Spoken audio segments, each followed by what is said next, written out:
A rat trap spring, a stick of gum, and a length of garden hose could turn Angus MacGyver into the most dangerous man in the room, and he never once needed to pull a trigger to get there. When MacGyver premiered on ABC in the fall of 1985, television was full of heroes who solved problems with their fists or their firepower. This one solved problems with chemistry, physics, and whatever happened to be lying around a warehouse, a jungle, or a broken-down Jeep. Richard Dean Anderson played the title role for 7 seasons and 139 episodes, backed by a supporting cast that included Dana Elcar as his boss Pete Thornton, Bruce McGill as the excitable pilot Jack Dalton, and Terry Hatcher as the recurring troublemaker Penny Parker. Over that run, the show quietly rewrote what an action hero was allowed to look like, proving that a man with a Swiss Army knife and a working knowledge of sulfuric acid could outdraw anyone carrying a gun. But the tidy, gun-free hero audiences remember almost didn't happen that way. The pilot episode broke its own most famous rule. 2 men hid their real names from the credits of that very episode, and the star spent decades paying a physical price for insisting on doing his own stunts. There was a fight with the National Rifle Association, a controversy over a rubber rhinoceros, and a mystery about the character's first name that took 6 years and a time-traveling dream sequence to solve. Stick around, because by the end of this video you'll know what happened to Mac's actual floating home long after the cameras stopped rolling. And if you're the kind of viewer who appreciates a show that respected its audience's intelligence, go ahead and hit like and subscribe now, because there's plenty more classic television history where this came from. What made MacGyver stand out wasn't just the absence of gunfire, it was the presence of something rarer on network television. A hero who treated the audience as smart enough to follow real chemistry and real physics without dumbing any of it down. That respect for the viewer is exactly why so many of the stories behind the show are stranger, messier, and more interesting than the polished final product ever let on. So settle in, because this is the version of the MacGyver story that never made it into the syndicated reruns. MacGyver is remembered today as the hero who refused to carry a gun, but that reputation almost didn't survive its own first episode. In the original 1985 pilot, written by series creator Leith David Zlotoff, MacGyver is shown firing a rifle at soldiers chasing him during a mission set near a fictional laboratory. It is the only time in the entire run of the series that the character discharges a firearm as an actual weapon, and it sits so awkwardly against everything the show later stood for that longtime fans still do a double take when they revisit the episode. According to accounts from people close to the production, executive producer John Rich was reportedly caught off guard years later when a fan brought up the scene at a public event, as though the moment had somehow slipped his own memory of the show he helped build. Once that pilot aired, the gun came off the table for good. From a second episode onward, MacGyver would talk his way out of danger, build a device out of scrap, or simply outrun the threat, but he would not shoot anyone. Zlotoff and executive producer Henry Winkler wanted a protagonist defined by cleverness rather than firepower, a deliberate contrast to the shoot-first action shows dominating the same decade. The writers eventually gave that principle emotional weight, revealing in the 4th season episode Blood Brothers that MacGyver had lost a childhood friend named Jesse in a firearm accident, a tragedy that quietly explained a lifetime of aversion to weapons. What began as an inconsistency in a rushed first episode became, by design, one of the most consistent character traits in television history. It's worth noting the rule wasn't absolute forever.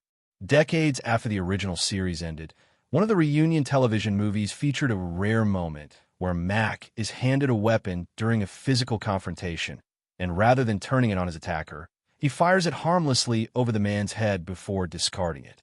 Even in that brief exception, the character found a way to hold onto the principle that had defined him since that very first imperfect pilot.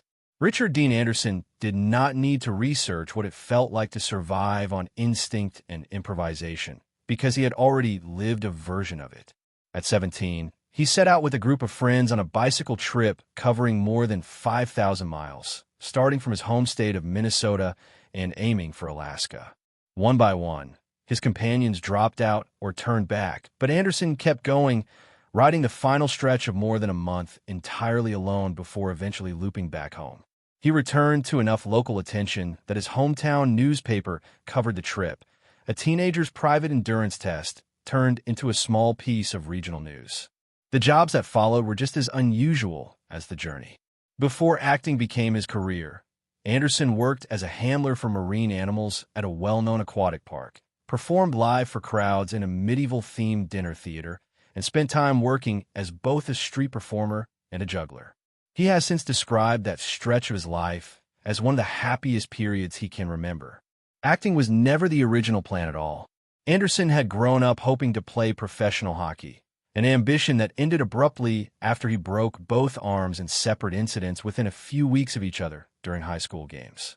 The love of the outdoors and the comfort with physical risk came first, long before any script did, and it shows in how naturally MacGyver always seemed to belong outside rather than behind a desk. Long before MacGyver became a household name, its very first episode nearly collapsed under its own behind-the-scenes drama. Creator Lee David Zlotoff wrote a 90-minute pilot in 1984, and director Gerald Friedman shot it, delivering a cut he was reportedly proud of. Executive producers Henry Winkler and John Rich disagreed with his approach to pacing, and rather than sending notes, they took the footage into the editing room themselves and reshaped it into the shorter version that eventually aired on ABC in September 1985. Friedman was said to be furious about losing creative control of his own work, and once he saw the final cut, he no longer wanted his name attached to it.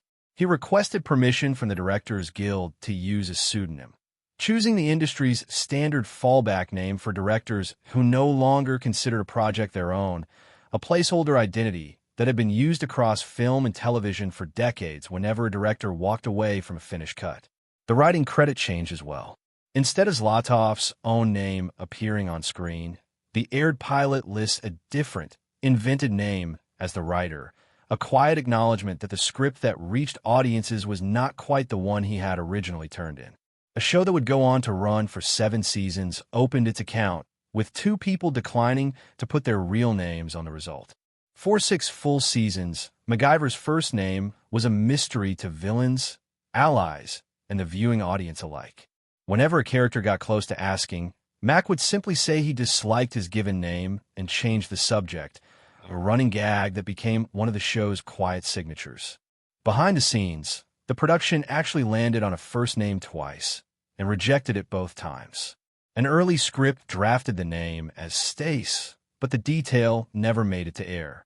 Executive producer Henry Winkler then pushed for Stacy, reportedly because it happened to be his own wife's name, and Richard Dean Anderson was not enthusiastic about the choice. Rather than settle on a replacement, the production simply stopped using a first name altogether, letting the mystery become part of the character's identity. It finally broke in the 2-part 7-season episode Good Night MacGyver, where a knocked unconscious Mac dreams himself back to the era of King Arthur, fights alongside Merlin, and meets a Scottish ancestor whose young son carries an unusual name, Angus. By the end of the dream, Mac finally says the name out loud as his own. According to Anderson's own retelling, the idea came to him while he was sitting in a stadium in Vancouver and noticed a large sign advertising a Canadian polling company called Angus Reid. He couldn't stop staring at it, walked straight to Winkler with a suggestion, and Winkler's reaction was reportedly one of pure surprise that it fits so well. True to form, the character himself never fully embraced it, insisting for the rest of the series on being called simply Mac. MacGyver could fix a broken radio with a paperclip, but Richard Dean Anderson could not fix his own back. Action television in the 1980s offered no digital safety net, and Anderson, by most accounts, insisted on performing as many of his own stunts as possible. Stunt coordinator Vince Dedrick Jr. later said that during the first season, he and Anderson argued nearly every day because Anderson kept wanting to handle physical sequences himself rather than hand them to a double. That insistence caught up with him midway through the first season. While running across an uneven field during a scene, Anderson stepped into a concealed hole, fell hard, and crushed a disc in his lower back, pinching a nerve that sent pain down his leg for years afterward. He kept filming anyway, working through what he later described as a genuinely debilitated physical state for roughly a year and a half before finally undergoing surgery to address it. The injury never fully resolved. More than 2 decades later, he required a second operation on the exact same area of his spine. By the time the series ended in 1992, the production had shifted more of the physical work onto his longtime stunt double, Steve Boyum, and Anderson himself was ready to step back from the riskiest sequences. The show built its reputation partly on one man's willingness to throw his body into every scene, and by the end, that body had kept the receipts. Dana Elcar spent nearly the entire run of the series as Pete Thornton, MacGyver's boss and steadiest ally at the Phoenix Foundation. Off-camera, Elcar had quietly managed glaucoma for years with daily medication. During a break between seasons, he took a boating trip and left his medicine behind, and by the time he returned, his vision had deteriorated rapidly. Scripts became difficult to read, and he could no longer clearly make out people standing more than a few inches away. He told the production the truth about what was happening to him. Faced with that reality, the producers initially considered writing the character out of the show entirely. Richard Dean Anderson pushed back hard against that plan, reportedly telling the producers that Elcar was too important to the show to lose and asking whether Pete's storyline could simply incorporate the illness instead. The producers agreed, and the 6th-season episode Blind Faith, which aired in the spring of 1991, introduced Pete's vision loss as a plot point that mirrored Elcar's real condition. The character didn't become a tragic figure. He kept running the Phoenix Foundation and simply adapted, guided on set by a personal assistant who read him his lines. By the final season, Elcar was legally blind in real life, and a number of episodes closed with public messages encouraging viewers to get their eyes examined for glaucoma, turning one actor's private struggle into a recurring piece of public health messaging. Most of the show's clever escapes and improvised gadgets came directly from its own writing staff, built around whatever locations the crew happened to be filming in that week. But the production also did something almost no other action series of the era attempted. It opened its mail and asked the audience for ideas, reportedly offering payment for any submission clever enough to make it onto the screen. Producer John Rich later confirmed that the offer was genuine, and a small team read through the letters that arrived by the thousands over the course of the series. Nearly all of them were unusable. One was not. A young viewer wrote in with a simple suggestion. If MacGyver ever needed to patch a leaking car radiator, he could crack a raw egg into it, letting the egg whites cook and harden as the engine heated up, temporarily sealing the hole.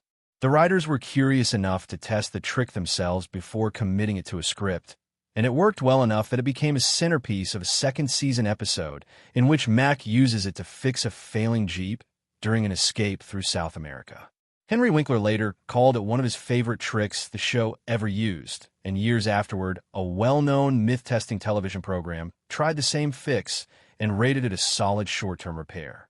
It remains the only fan-submitted idea confirmed to have made it into an episode, which meant one letter from one young viewer became one of the most fondly remembered scenes of the entire series.